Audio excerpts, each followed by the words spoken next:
I saw a lot of special interests spending a lot of money. I saw a lot of businesses controlling politics. I saw a lot of unions controlling politics, but I didn't really know how people could get involved. Well, I'm here to tell you, you can get involved and make a huge difference as a young person because you've got boundless energy, lots of friends, lots of people that can come out. We have a lot of fun activities. We walk in parades, we knock on doors, we make phone calls. We have a lot of just great events, and there are opportunities to get involved in a campaign. And what you can do is, one, you can build your resume, because you get the opportunity to put on your resume, hey, that you've worked on a congressional campaign. And I can tell you the employers that are out there, even though it's a smaller group, those employers are looking for people that were active on campus, that were members of college Republicans, that got involved, that know congressmen, that have been actively involved and show some interest and enthusiasm, that they're self-starters. So you have an opportunity to say, okay, I'm going to help out this guy. He's a young guy, he's a KU guy. I was student body president here, so I got involved in politics here on campus. And you can get involved in our campaign. It's a great way to build some leadership experience, a great way to build some resume, and it's a great way actually to, right here on campus, affect the world around you. This one seat right here in Lawrence could be the difference in who controls Congress, whether Nancy Pelosi is reelected as Speaker. And so you have a great opportunity to get involved and to help the campaign. And I'm just glad that you're coming to the meeting tonight. I know that school's early. I mean, you're still in the second week, and you're still looking for activities to join. Some of you, this may be your very first College Republicans meeting. And I think it's great that you're involved. There's a lot of tough issues facing our country, and you've got an opportunity as a young mind to help us come up with solutions to these problems. And we need that in this country. So I'm excited that you're involved. We need this on our campaign. I'd love to have you involved in our efforts. So at this point, I'd love to just maybe take some questions and have a little dialogue about issues and kind of hear what's going on campus. Everybody attended their classes so far? We got people who hasn't bought their books yet? All right, I knew there'd be a couple that haven't gone to the bookstore yet. I do want to mention there's a few people. Eric Foss, who you might have mentioned. Eric, or might know, Eric was the former chair of the College Republicans. Eric's helping out in our campaign. We've got Chaz in the back, Chaz Rummage. Chaz, stand up. Chaz got a Yoder t-shirt on. Chaz helped our campaign all summer, so he can tell you what it was like and how much fun we had. We have Siraj. Siraj, stand up, buddy. Siraj helped our campaign all fall, and he can kind of tell you about it. We are opening a Lawrence campaign office. And we love, you don't have to drive to Johnson County, you have to drive to Overland Park and Leawood. You can help our campaign right here in Lawrence. So if you're looking for an activity, looking to get a little bit involved, these guys are going to help us organize that. You can talk to them about it after the meeting. Do we have sign-up sheets? Yeah, we've got sign-up sheets and little flyers with the address and the grand opening. Where's the sign? Do we have a sign-up sheet to pass around? Well, we've got one. I'll pass it around. Okay, so we're going to pass a sign-up sheet around, and you can sign up with your email address, your phone number. We can get in touch with you. You can also go on Facebook. We have a fan page for my campaign's Yoder for Congress fan page. You can go on and you can like our campaign, and then you can learn about our activities and what we're up to, and know the events and things that are going on. And love to bring more people and get them involved in our Facebook campaign as well. So. Yes, ma'am. I have a question. Speaking of increased bureaucracy and more government spending, I'm a little bit skeptical that when I grow up, there isn't going to be any money left in Social Security for me. And so I was wondering if you support some kind of, private account system or other kind of system where I could take my money out of the system so I'm not putting in so much that I'm not going to get anything in return from. No, I don't. I think we need to stabilize Social Security in this country. What's happened is over the last 40 or 50 years, while your parents have been working and while all of you have been growing up, the congressmen in Washington, the Democrats have controlled Congress for about 40 or 50 out of the 60 years, have completely spent all of the Social Security trust fund. So your parents, your grandparents, they paid Social Security money in so that it would be there when they retire. And what's happened over those years is that money has been drained and used for all sorts of other government spending projects. Because you know what happens in Washington? They have no balance. They have no ending balance they have to meet. They don't have to spend the money they have. They can spend as much money as they want. And so all they have to do is pass a resolution in Congress that says we'd like to borrow more money from our children and grandchildren.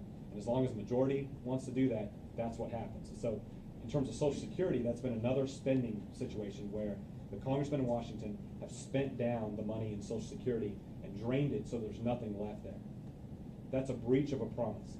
And what we've got to do is we've got to control spending in Washington, reduce the size of government so that we can actually ensure that Social Security and programs like that, those compacts, those contracts we've made with our seniors are sustained. And so what I would do is I think we need to control spending so that our Social Security compact remains sustained. Yes? The Bush tax cuts are set to end on January 1st of next year. What do you think needs to be the direction that the country takes in response to, either keeping tax cuts or raising taxes too, or massive taxes nationally? Right. Well, we can't raise taxes because what raising taxes does is it actually makes it harder on small business owners to sell products and create jobs. And at the end of the day, the best way to get us out of our deficit problems is to restrain the growth of government spending. We don't have a tax revenue problem in Washington. We have a spending problem. They'll spend whatever they want regardless of how much money they have. So giving Washington more money isn't actually going to solve the problem. That's actually going to make it worse. They'll just keep spending and spending. So we've got to get politicians in Washington who can be fiscally responsible, fiscally conservative, and make those difficult choices and be willing to say no. So I wouldn't say we definitely don't need to raise taxes. In fact, what we need to do is extend the Bush tax cuts, because keeping money in the hands of small business owners and private citizens actually allows them to get the economy rolling. And the current Congress is set to do nothing on that. And so as of January 1st, if the current Congress, led by Speaker Pelosi, if it continues to be in power, every American is going to get a tax increase. They're going to it's a tax increase on the lowest income, middle income, and upper income. They're going to take the so-called death tax, the estate tax, which right now is at 0%, and take it to 55%. And all those tax increases are going to slow the economy down further and grind it to a halt. And so what we've got to do is we've got to actually help businesses by keeping taxes really low for them. And then hope that as we cut spending, reduce the size of government, that the economy starts to grow for a change, and actually, as we hold the level on spending, that the economy will actually at some point get to the point where it can actually contain feed the amount of spending that's already there. So economic growth is the key. Yes, sir. I was just wondering if you could touch on your Middle East policy, mainly Sure. towards Israel and Iran. Sure. Well, I think Israel is our greatest ally in the Middle East. Israel faces some of the very same challenges we face in the United States in terms of terrorism, in terms of attacks on their sovereignty. And so when Israel's attacked, the United States is attacked. And it's important for us to remember that that's a very, very important ally. What we've seen right now in the Middle East is the president's policy has been to essentially criticize Israel while at the same time catering to Iran. And so his approach has been to really try to engage with Iran and to almost bow to Iran while at the same time criticizing Israel. That's the exact opposite policy the United States needs to have. We need to be vigilant in the defense of Israel, and I think we need to be vigilant in our criticism and our efforts to contain Iran's nuclear weapons program. Yes, sir. I was wondering if you could share your opinions on the state of the Republican Party here in Kansas. You mentioned earlier, just got done with primary season, some of those were contentious, now there's Yeah. kind of a 9-way primary. Right. And just the perception that there tends to be a growing divide in the state between those who would label themselves as more moderate Republicans and those who would label themselves more conservative. And Right. whether you thought that was a growing issue or just generally what you thought. Well, it's a good question. For those of you who aren't familiar with the history of the Republican Party here, the Republican Party has been in control of the Kansas legislature, I think, for of the 150 years of our state history almost now. It's been in control for like 144 of those years. And so the Republican Party has a long storied history of running majorities in the state.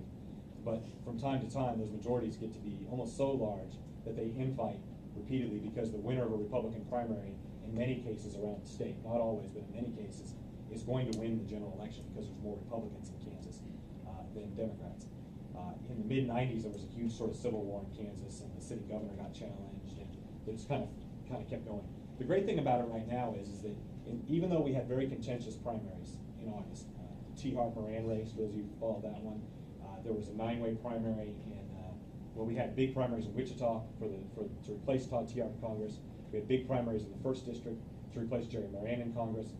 And what I see is the Republican Party almost more unified today than it ever has been in my memory. Republicans are so frustrated with the policies that are coming out of Washington. And they're so frustrated with the very liberal economic tax and spend, borrow and spend policies coming out of Washington that they're actually coming back to the Republican Party in droves. And they're very unifying issues. Sometimes on social issues and things, it can be very divisive. You're either one way or another. And in the Republican Party right now, particularly on fiscal issues, there's strong unification. I think there's strong agreement that we've got to stop what's happening in Washington.